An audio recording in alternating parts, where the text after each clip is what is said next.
All right, what is going on, Royals fans? Welcome back to another KC Sports Report live stream. Michael Darcy here as always, and today I'm joined by Lucas Murphy. He hosts the Beat of KC.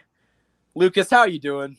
I'm doing good, man. I'm fired up. I'm ready to be here. You already got me pumped up because obviously you told me what we were going to talk about and the enthusiasm, the fire that was coming. So I had to settle in, I'm holding on to my seat right now, ready for this conversation, man.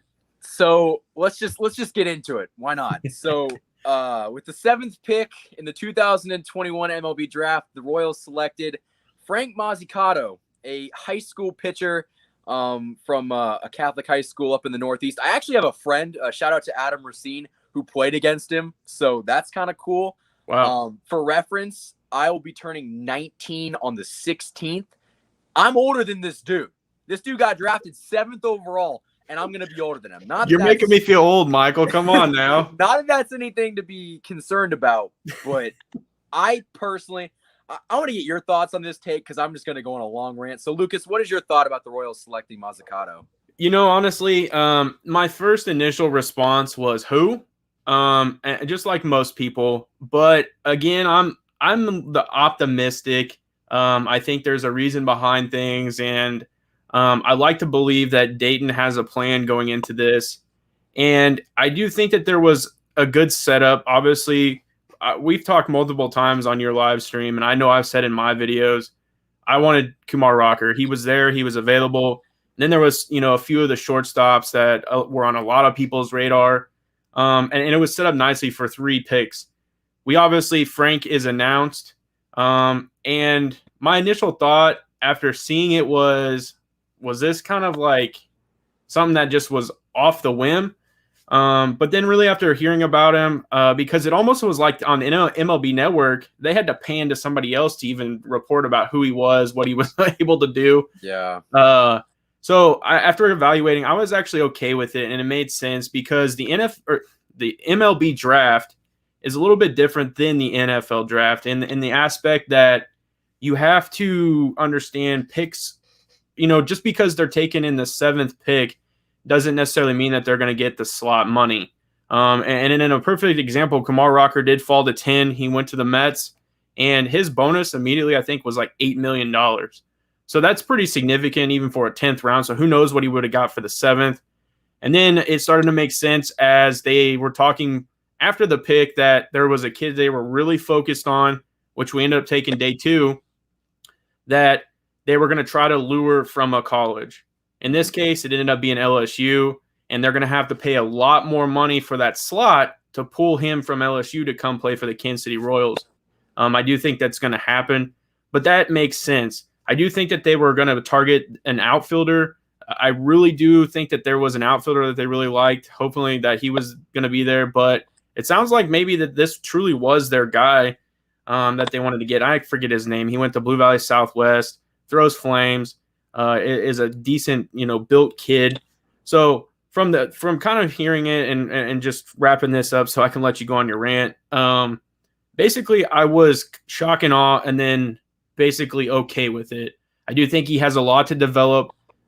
We've taken the approach the last couple drafts of loading up college, and now this is our high school, a couple players that we got. They go get the kid from Park Hill. I was super pumped about that. That kid's going to be a stud. Kid hits some missiles. So I do think that there is, an acceptable. But before you start to go, just remember Lonnie Goldberg is like the head scout, basically. Like he's the number 1 guy that goes back to Dayton Moore. So, all right, let's hear it. I'm ready. All right, here's the thing.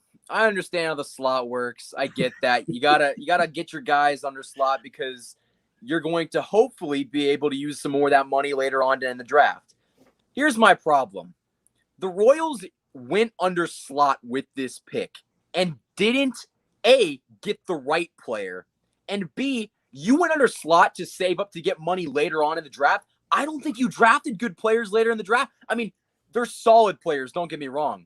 But realistically, are any of those guys going to make the show anytime soon? And that's another thing that just bothers me about this pick. We've heard for the past 2 to 3 years, we're in win now mode. This has been Dayton Moore's calling card. We're trying to win now. And you brought up the college pitching. This pick right now, I was doing the math the other day. He is not going to sniff the show until at least 2025, where he will be 22. There is a very good likelihood that he does not even play in the majors until 2027, in which he's going to be 24. The problem is the Royals went for a guy that they just had no business going after him. And the reason being, he was ranked, I think, the 39th overall best prospect. You drafted him with the 7th overall pick, and you got a guy that wasn't even that great up until he threw about 4 no-hitters in a row. And don't get me wrong, that's impressive. But let me also just throw this out there. He threw 4 no-hitters against people that had Algebra 2 2 hours earlier. They had Algebra 2 2 hours earlier, and then they're going to face this kid. So don't get me wrong. It's impressive, but a fourth of the kids that he faced are never going to, or 3/4 of the kids that he faced are never going to play in college, and even less are even going to make it to the show. So when you add it all together, it just doesn't make sense. And I feel like if you're going to go under slot, Jordan Wicks from K-State, Ty Madden, college pitcher from Texas, these guys are all under slot, and they got some of the best hitters in the world, or the best collegiate hitters out. You could have got them under slot, but you didn't. You reached for a left-handed high school pitcher, and going off of the trajectory of our franchise, when has that ever worked out? I mean, it doesn't work out. And you doubled up by drafting that kid from Blue Valley in the 2nd. So I just don't understand the thought process here that we're going to go under slot, but we're going to get a player that isn't even the best under slot player and just hope he turns out great. He throws like 92, which it's impressive because he's 18 years old, but at the same time, I think he added like 5 miles to his velocity over the past like couple months. Yeah. So it bothers me because we could have had Kumar Rocker, a guy that was one of, if not, you could say the best pitching prospect in the draft. Yeah. I know his stuff was slipping.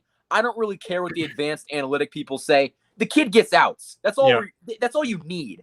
But the problem is the Royals went for somebody that, in my opinion, is such it's a risk first off, but I don't think it was a smart risk. There's difference between taking guys that you think could be good, but this kid really hasn't shown for more than 5 months that he could be something. And maybe I'm wrong. And honestly, and I wanted to say this, if Frank Mazzucato, if you're watching this live stream right now, I feel bad for you. And here's why I feel bad for you. The Royals do not develop people like you. They've never done it.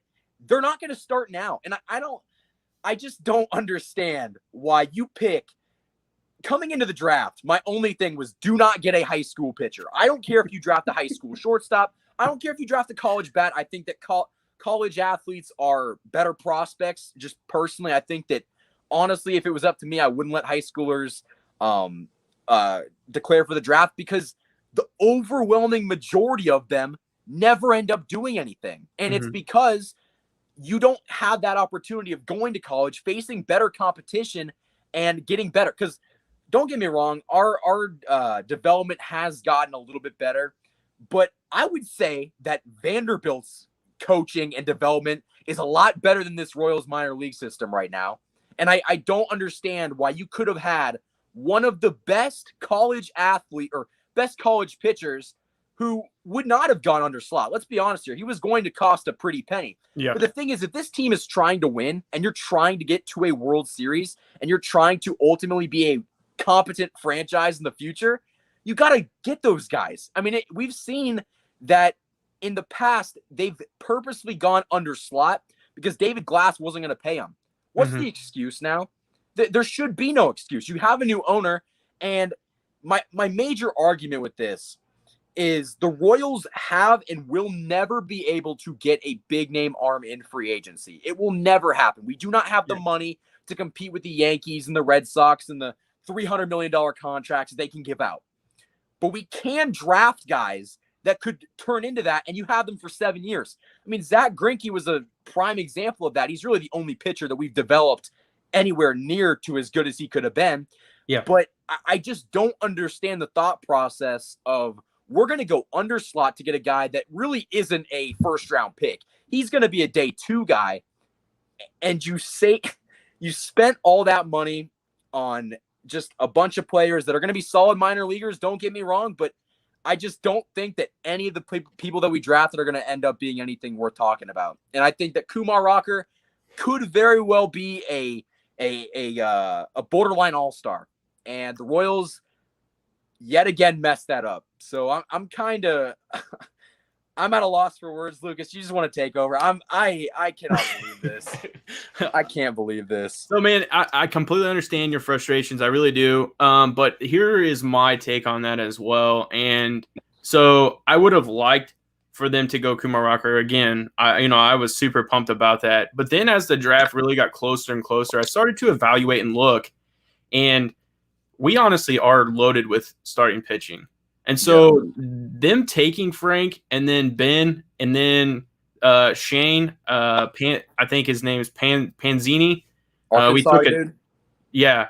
And then we took another guy. So this is a list Alec Lewis put out the other day. And this really makes sense why they did what they did. Because if you're truly trying to compete here, we'll say in 24, 25, like a true going after it, you have Brady Singer, Jackson Kowar, Daniel Lynch, Chris Bubich, Jonathan Bolin, who's going to be coming back from Tommy John, Austin Cox, Jonathan Heasley, Zach Hack, Rylan Kaufman, Alec Marsh, Noah Murdoch, Drew Parrish, Marcel Martinez, Angel Zerpa, freaking stud, dude. If you haven't seen a highlight video on him, I suggest you go watch him. Carlos Hernandez, obviously. Jeffrey Del Rosario. I've actually have him in fantasy baseball way down in the minors. Kid is super young. And that's one thing we got to remember, too, as I'm going to continue through this list, man, is Dayton is very, very good at doing the international stuff. Obviously, Yordano Ventura came from there. Salvador Perez came from there. So that's another thing we got to remember. You still got Asa Lacy, Ben Hernandez, Will Klein, AJ Block, Charlie Neuweiler, and then you start getting into the Frank Mazzucatos, the Bens, the Shanes, the Eric. So by the time those guys are getting there, you would know if your pitching is just tremendously bad, horrendous. And if that's the case, then I don't think by the time that this kid gets there, Dayton would be there anyways. So this truly, if you go and watch a lot of these players, I mean, there's going to be some studs that fill those spots. Like, honestly, after really evaluating and looking at this, because I've seen a lot of these players, I don't see Chris Bubich staying in the rotation. Honestly, I don't even see him being on the team because you have a Alec Marsh who throws absolute gas and is really good. Jonathan Bolin, I envision, he obviously is a good starter, but I think he will end up becoming a pin piece down the road. But Asa Lacy, he's still, figuring it out. He's struggling right now. Sure. But he's going to climb the ranks. That's one that you would expect to be in the rotation by 24, 25 when they're seeing this. I mean, this Del Rosario kid, I'm telling you, I think he signed with the Royals. I'm joking, of course, but when he was like 13, man, like he was a young kid, and now he's only 20-something, and he's figuring it out. So there's some young guys that are coming up that are going to be good that could plug into this rotation and lock spots down. And, we may not see or need to see the Frank Mazzucatos or the Ben. I really wish I could pronounce a kid's name. Conderna. Oh, yeah, Blue Valley. The one from Blue Valley. So but I do understand where you're coming from, and I've seen a lot of people have the takes that you have. I truly, truly do. My thing too is when I am in your seat and I'm having that argument, I think it's more than Dayton Moore, and the reason I say that is because Dayton Moore can only be in one spot at one time. Mm-hmm. Lonnie Goldberg is the guy that everyone is reporting to Dayton Moore. When they did the highlight video on that first pick of Frank Mazzucato, the highlight video wasn't Dayton Moore talking. It was Lonnie Goldberg. And Lonnie's like, yeah, we were very involved with the Northeast. That's a hotbed for us. We really like what Frank provides. So if we're going to start at the top, I think you need to definitely go down and really clear the house because they're the ones that report this information. Dayton is the ultimate decider. But if they're feeding them this information and they're like, this is the kid you want, this is what you want, then that really leaks down to him as part of the problem too. Oh, yeah. I mean, yeah. I read something that said that Goldberg said that he was the best left-handed pitcher in the draft class. And only time will tell.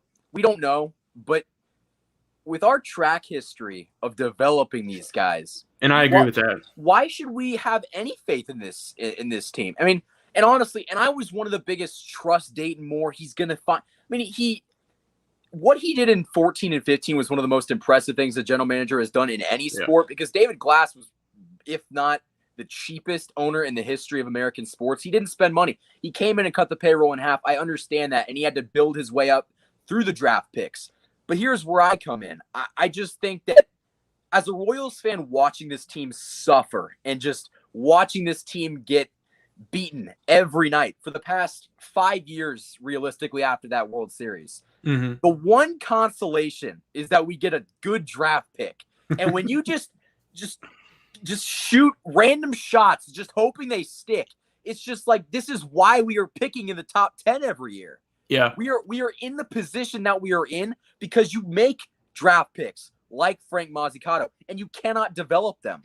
Yeah. That's often why a lot of the draft picks that end up succeeding, that aren't like generational talents, go to the teams that are in like the lower 20s and the 30s, because they know how to develop players. Yeah. And the Royals, maybe their farm system needs to get better, and I understand that, but this kid has, in my opinion, he's got upside, but I don't think that he'll ever reach that upside because of the system that we have put in place. Yeah. And I just don't think that he's not a guy that you look at and it was like, all right, he's got a lot of potential. Like, you can see the potential even starting to form.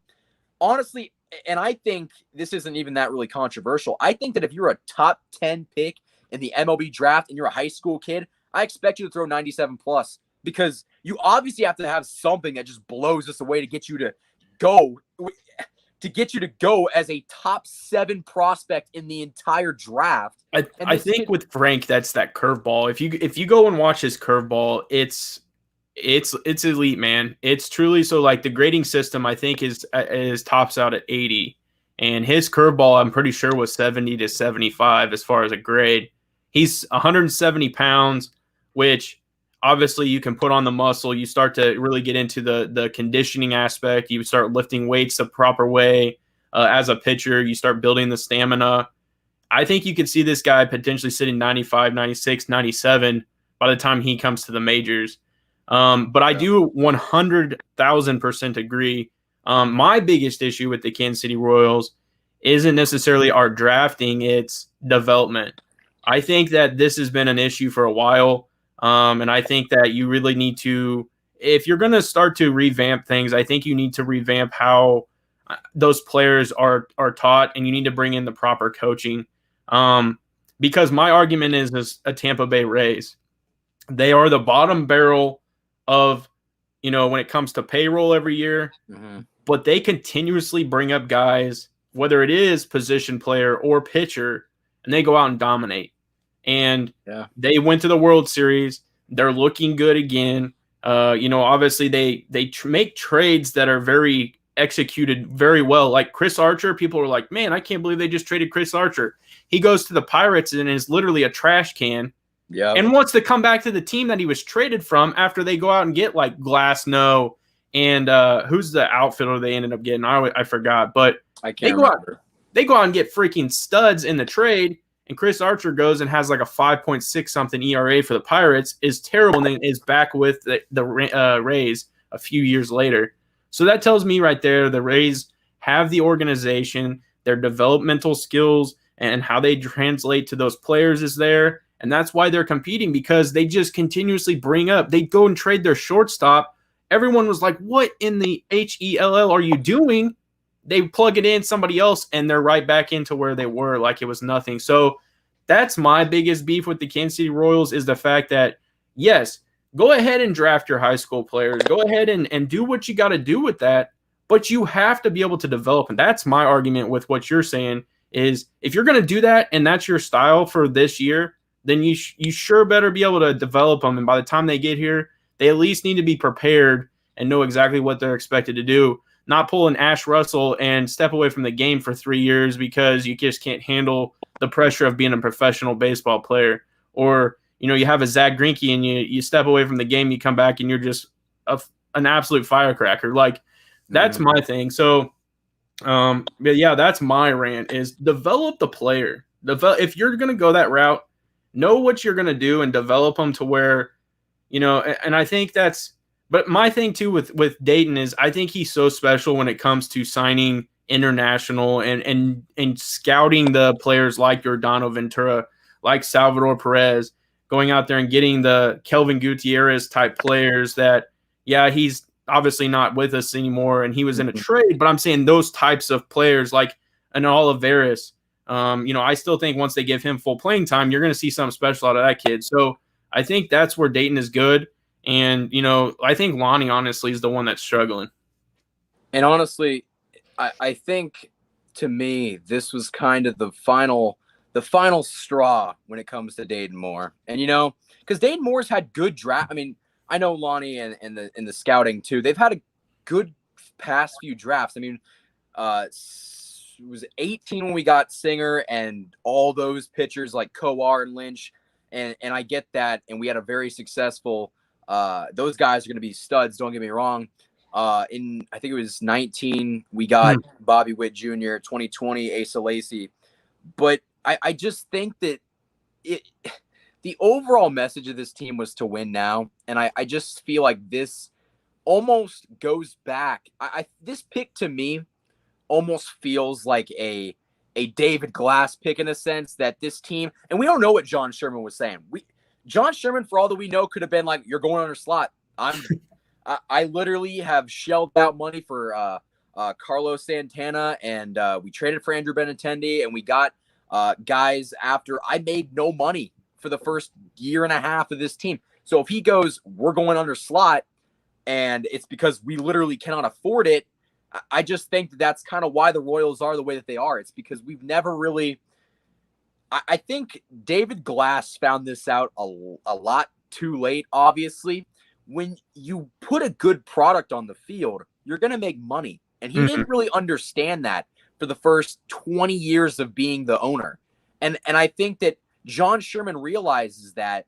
But I also think that the reason we've had really good draft picks in the past couple of years is because they were safe draft picks. Asa Lacy was regarded as one of the best college pitchers that year. Bobby Witt was regarded as like the Alex Rodriguez once-in-a-generational prospect.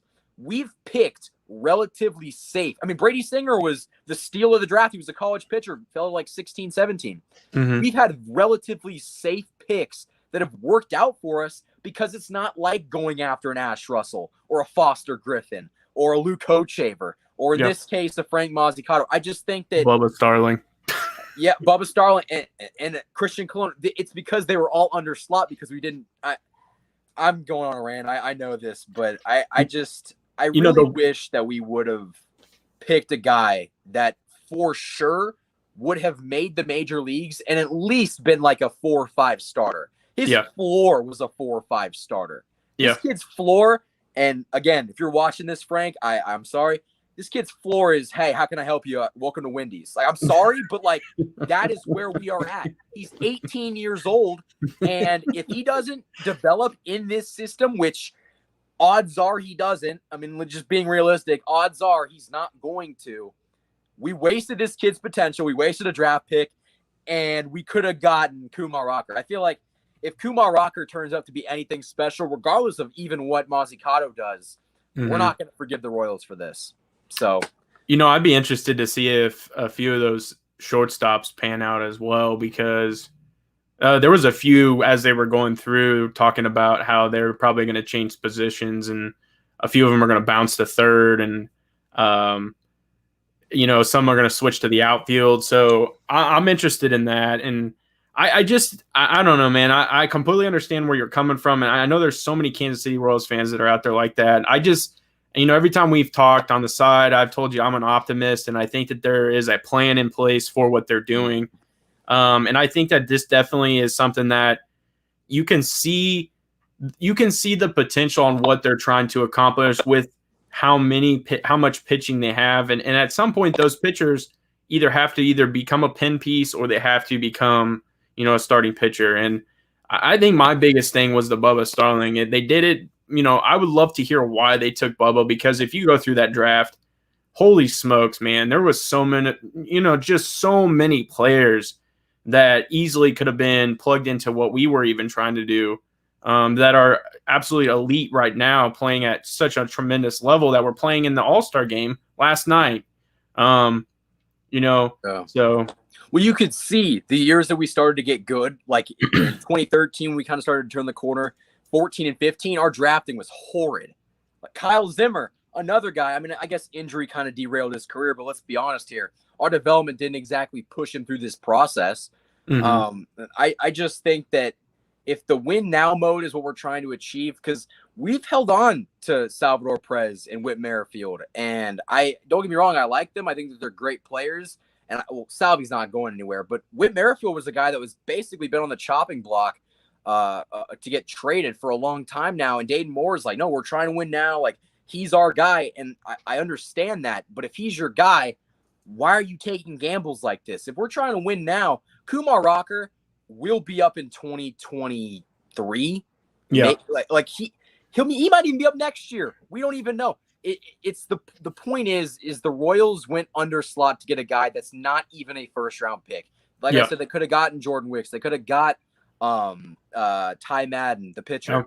And I just think that for such a big pick and for such an important decision, I mean, let's be honest here, this move makes or breaks a person's job. If you've got a lot of these Bubba Starlings and Christian Cologne picks, you're going to be the dude sitting at McDonald's just, how can I help you? So it's just like, when are the Royals going to finally understand that, like, you need to not always go under.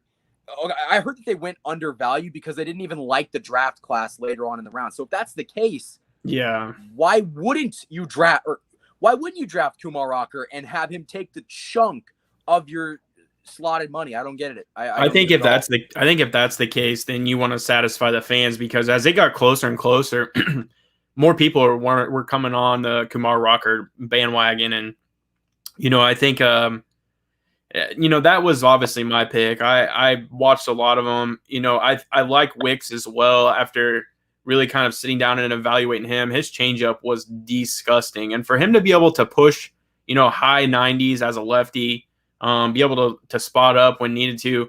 I like Jordan, and I think he's going to do really well for the Cubs. And they're talking about, I think what was most incredible about watching that draft was having Tim Corbin, who obviously is the head coach for Vanderbilt, sitting there, and anytime they would pan to him and him break down a player, he's like, yep, that kid's going to be special. He's going to be in the majors in no time.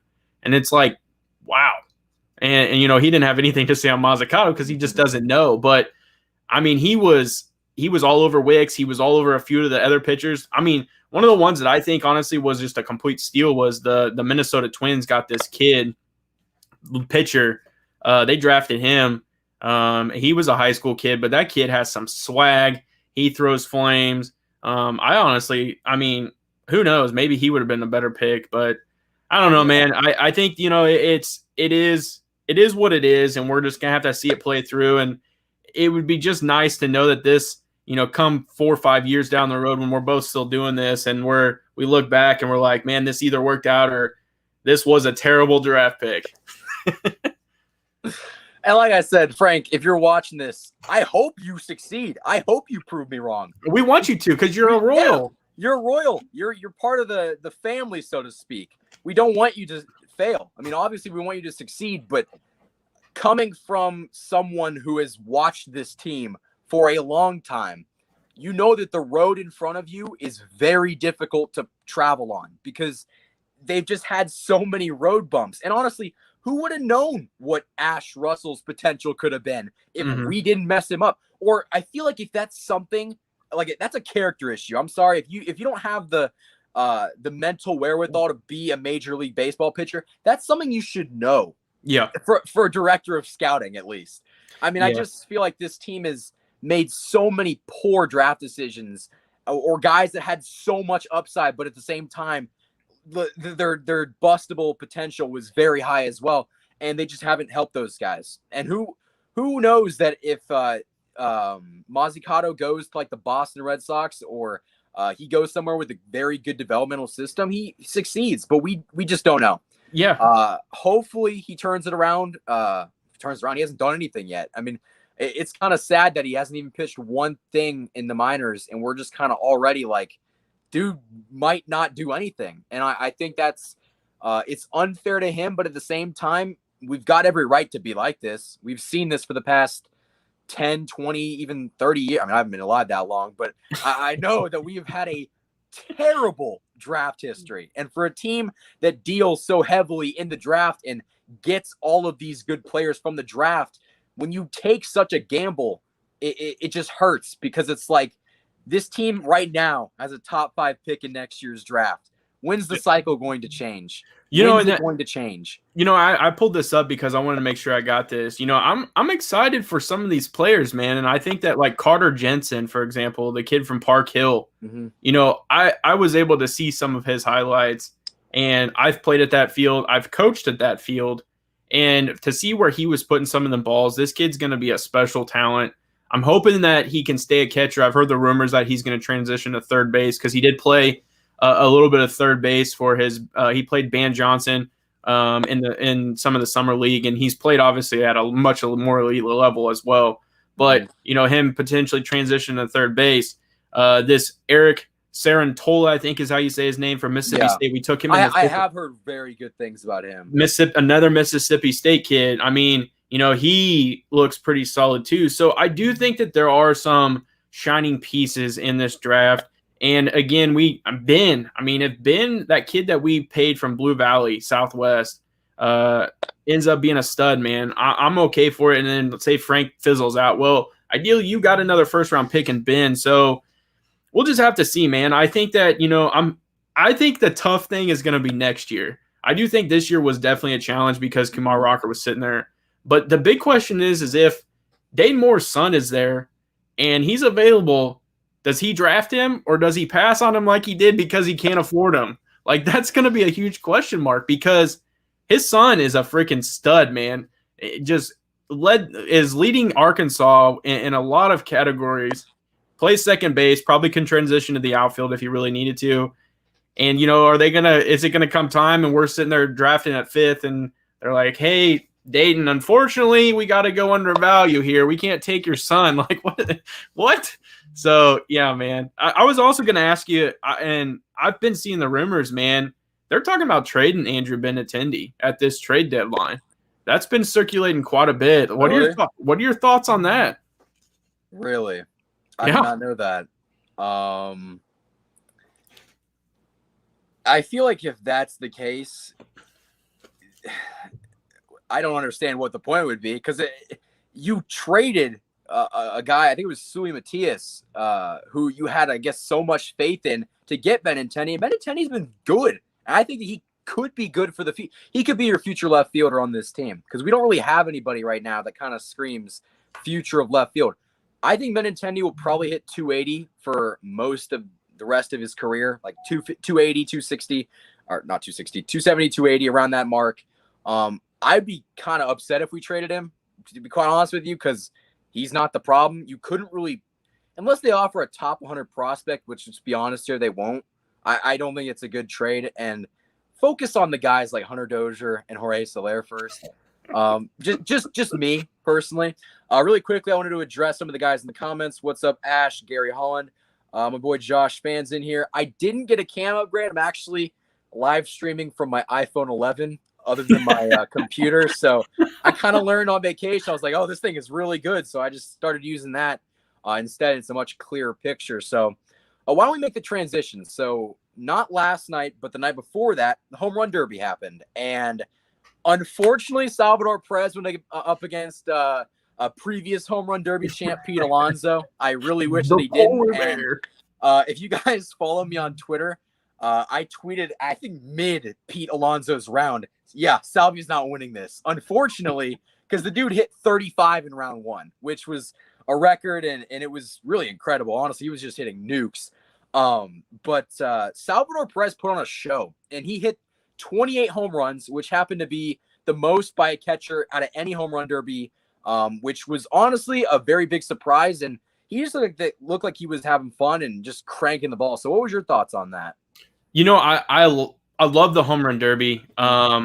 I honestly make it an event for myself. This year I decided to go buy a Roku. My wife actually got me a Roku, and I set up, man. I was out on the deck. I was grilling the dogs, and I love everything about the home run derby. I think that that atmosphere and the swag that is involved, I mean, that is what's missing from baseball. Mhm. And if you haven't had a chance, obviously Stephen A. Said some very just crazy off the wall stuff about Fucking Shohei Stephen Ohtani. A, dude. That dude is crazy. Yeah, but Jeff Passan came on today and absolutely had a great conversation about that exact subject and what is missing with baseball. And I think it really is worth a watch. But I think that is honestly what made the home run derby so exciting. On top of that, it's in Colorado. The altitude is a little bit different. Yeah. You knew balls were just going to be launched. And so I think that was what's exciting. My only beef with the home run derby is I think that no matter what, the defending champion should be seeded number one. Yeah. And that's where obviously Salvador Perez got the short end of the stick facing the polar bear in Pete Alonso, who it just absolutely loves being in the home run derby. Honestly, if he could do it every year, I'd be all for it because I think he would honestly compete every single year. And it would be cool just to see a stretch run of how much he can honestly do. But that's just built for it. He's built for the home run derby. Yeah, man, full send every time. And I think but it also, like, there's so many factors that go into it. If you go back and watch, they broke down the pitcher, the pitcher that was throwing for Pete Alonso and his pinpoint accuracy through throwing BP. And then they talk about it later on, how important that is. Like, that's another reason why he felt so comfortable. And that guy is just literally laying it up there like a softball. So, yeah, man, I love the home run derby. Everything about it. It is unfortunate he did get knocked out the way he did, but that's a part of the competition. A lot of people were upset. Again, another issue I had was the fact that they did talk through his entire round. Some people were like, yeah, that was really annoying. But then I also heard that if you transitioned over to ESPN2 and they were breaking down it from StatCast, they were just on and oohing over everything about Salvador. So I really just it's just a great and that's what I want to see. And then you see it also transition in the All-Star game. It's just players having fun. They're mic'd up. They're talking. And that's what baseball should be all the time. I mean, you should highlight the players who are having success. Salvador Perez, Whit Merrifield from the Kansas City Royals. But then you obviously have your stars. Vladimir Guerrero Jr. is an absolute monster, man. You got Fernando Tatis. I mean, the list goes on and on. It would have been sick to see Trout out there with all those guys, but obviously he's hurt. But it also just shows you, like, I mean, Aaron Judge, man, is kind of being overshadowed a little bit. Like, I don't really think that he was even like a highlight of what was going on. That's crazy to think he's like, up there when it comes to talent. So, yeah. I mean, Acuna obviously tore his ACL, wasn't involved. That would have been another just monster out there. So, yeah, man, I love the home run derby, and I hope they just continue to do what they're doing. I make it a point every year to watch the All-Star game and the Derby because I genuinely think it's probably the best All-Star game out of any sport. The NBA, I'm not a fan of. I mean, I'll watch the NBA, like the finals and stuff like that. But I just don't think the All-Star game is that good, and the Pro Bowl is horrible. So I think that MLB has got that on lock. But honestly, Salvy really made us proud because going into it, I was going to be honest. I thought that he could get past Alonso. And honestly, if he didn't hit 35 home runs, he would have. I mean, if Pete Alonso wasn't just hitting absolute nukes, and it just seemed like every pitch and every swing he was just nailing the ball, I feel like Salvy probably would have advanced. But the fact is he hit 28 home runs, which was, I think, second most in the Derby. Yeah. Ohtani couldn't really – maybe Ohtani hit 28, but he had an extra minute because Soto and Ohtani went to like 3 sudden deaths. So it's almost like Salvy had a minute less, and he was still able to just crank dingers. And honestly, I was very pleased. I thought that he didn't embarrass us. I think I remember Moose did it a couple of years ago. 10 home runs. Yeah, it wasn't that good. But Perez put on a show. And honestly, for the home run derby being a spectacle and you just put on a show, I think Perez did that. And I think most of the world kind of saw it other than the whole talking through his ABs. But they were kind of like on Twitter, they were like, holy cow, like Salvador Perez is just mashing these balls right now. Well, and what I think was cool too was the fact that he wasn't just pulling the ball to left field. He was like hitting oppo, and I can't remember who it was on Twitter, but was like, I'm pretty sure that he's probably going to be one of the ones that has the most opposite field home runs in this entire thing. And I would honestly go for that. I think the only other person that I noticed was kind of doing that was Trey Mancini. Trey Mancini had a very, very good home run derby and was putting on a great demonstration coming back from obviously cancer and stuff like that. But he was going opposite field too, and I thought that was tremendous. But yeah, man, I think Salvy really showed out. What was funny about the home run derby is I went back and looked when we had the All-Star game here in Kansas City, and man, Robinson Cano hit 0, and I think like the most home runs that were hit in Kansas City were like 11. And I just remember Prince Fielder putting on a clinic. That's just what I remember, and that was I was like, that was a long time ago. That was almost 10 years ago. Man, but that like the iconic moments of the home run derby, like Josh Hamilton, like Kyle Schwarber, Bryce Harper, like you remember some of the most like just crazy moments of the home run derby. Like I remember Kyle Schwarber's just epic run of just dropping bombs, and Bryce Harper had to put on a show to win it, and his dad throwing to him like.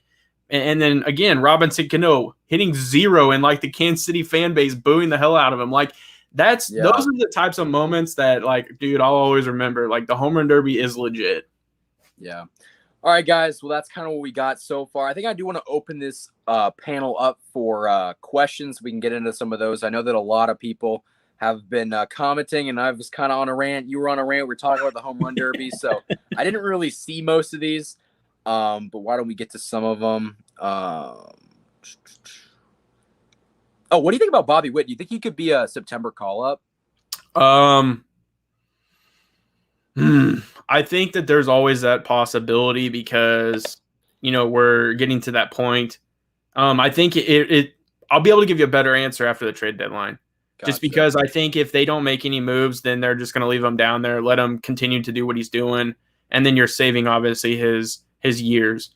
But if they make a ton of moves, like even just for trash cans and Gatorade buckets, like with Soler, Dozier, possibly Taylor, and a few of those other guys, I think you would see him then. But obviously you got Mondi coming back. I think that they're going to want to keep him plugged in and see if they can at least get some, him on a roll and maybe get him signed to a long-term contract.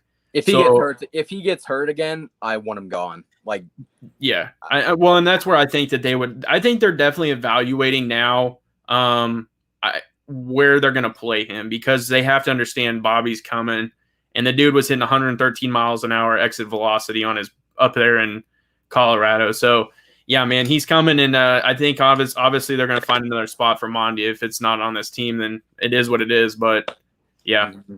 Well, you brought it up, actually. Bobby Witt Jr. and Nick Pratto competed in the Futures game, which I think we're the only team to have 2 players. And honestly, Nick Pratto's come out of the blue. No one really expected him to be like kind of what he's performing like right now, but he could get the call-up later if we do get rid of Santana. I'm not really sure if they would, because he's on a 2-year deal, but there's a strong possibility that next year you got Witt and Pratto making the opening day roster. So that'd be exciting for sure. I kind of as you're reading through, I'm kind of hoping that Santana sticks and then can mentor Pratto in a way when he comes up, not necessarily from a first base standpoint, because we know, Santana's kind of past that prime, but just really kind of mentoring him and being that leader, because I think that's a big reason why they brought him in.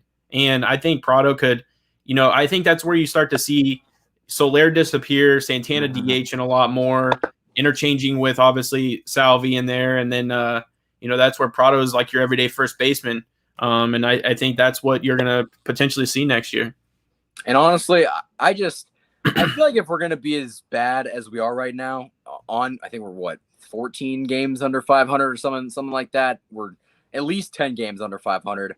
I hope this team turns it around. And I said this on Twitter the other day. Mike Matheny said something like, "Oh, this team, we're gonna have a second half comeback. It's gonna be something to write about."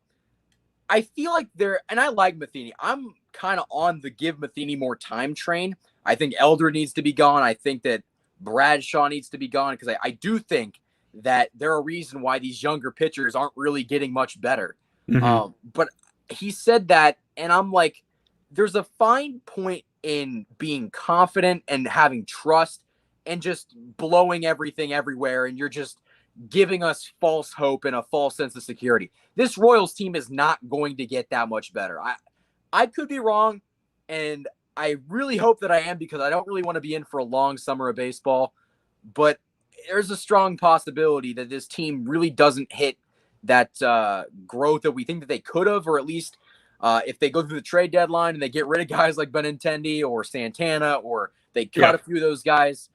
This team isn't really great right now, and getting rid of some of those guys, it wouldn't make it better. So what is your thoughts on that? Do you like Matheny saying those things, or do you think that it's just like, you gotta kind of calm down a little bit? I'm a big advocate of Mike Matheny. I like him a lot because I think he's a player's coach. I think he relates to the players very well. He's obviously played baseball and understands what the guys go through day in and day out. So it's tough for me to go against some of that, just because I really like what he's. I think this isn't his fault. That's the biggest thing. This isn't his fault. I think the only thing you can say that is Matheny's issue is that he never has established a bullpen.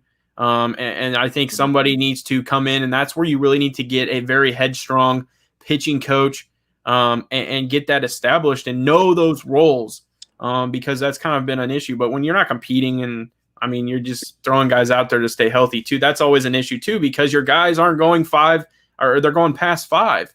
They're getting pulled after 4 and 5, and then you got bullpen arms that are probably getting exhausted. So sorry to go on another rant, but man, I agree. I mean, honestly, the bullpen roles, you need to.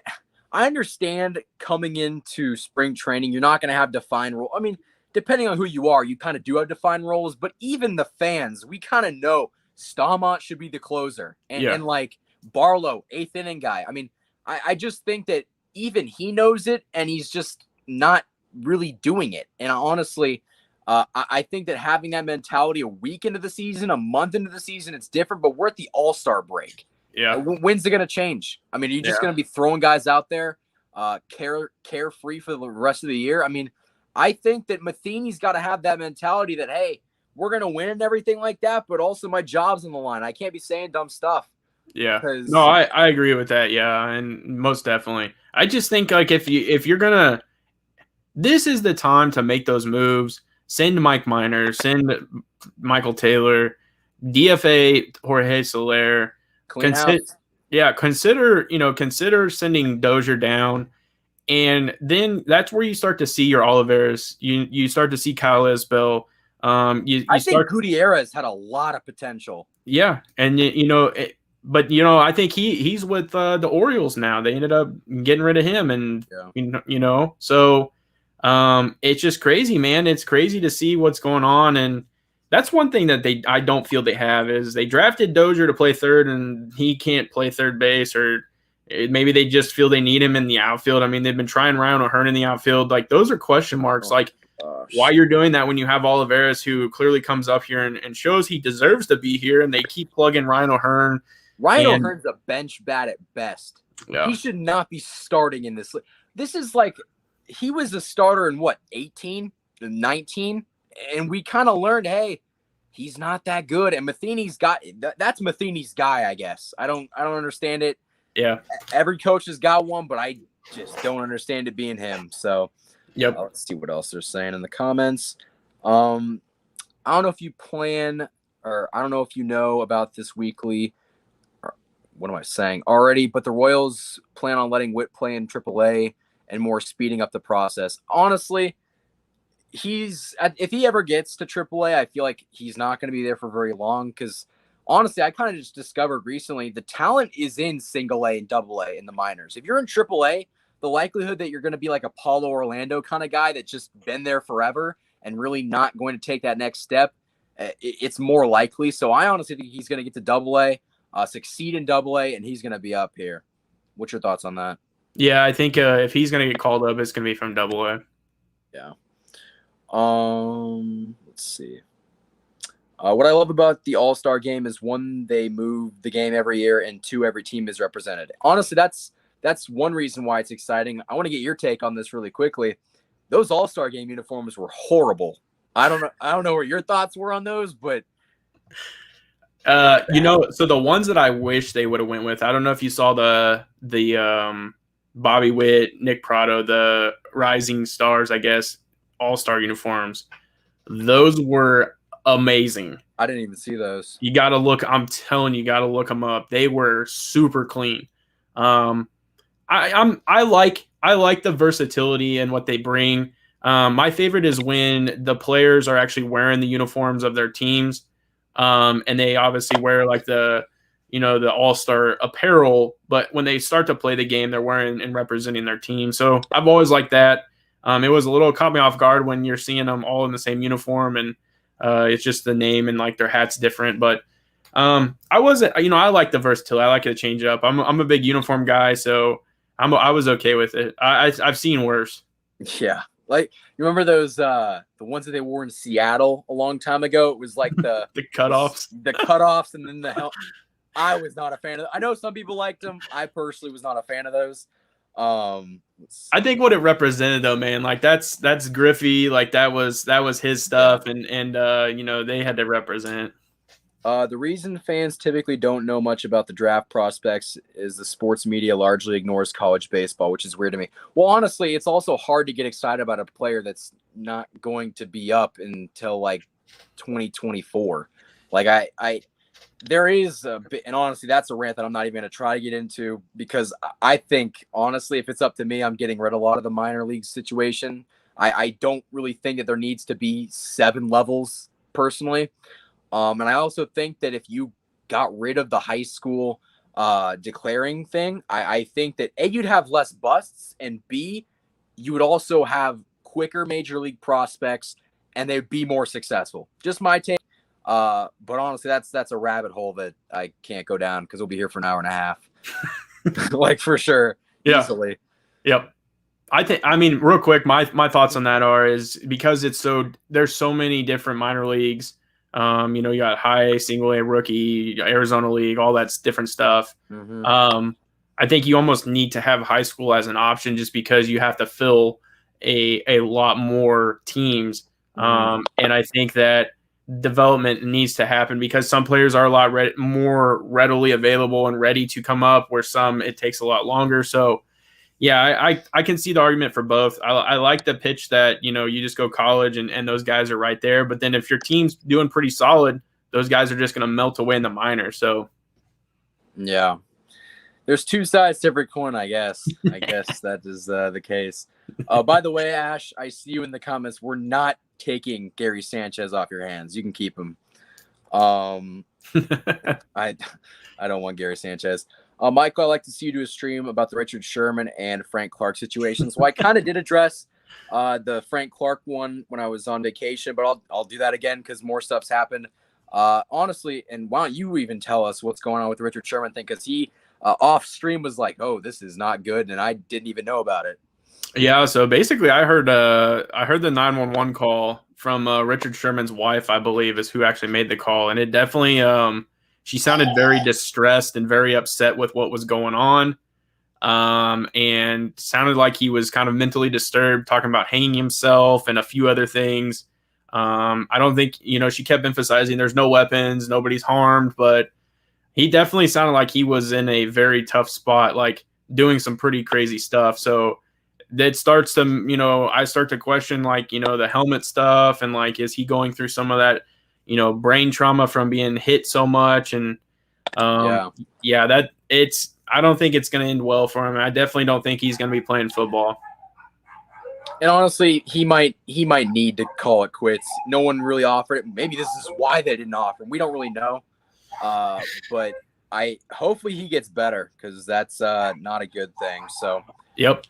With that being said, do you have any closing remarks, thoughts on what we talked about today? We talked about a lot, honestly. Yeah. No, man, I think we did really good. I think, we both kind of have our thoughts, and I think that's what's pretty cool. I like your opinions, and I like hearing those takes, because I think they're much needed.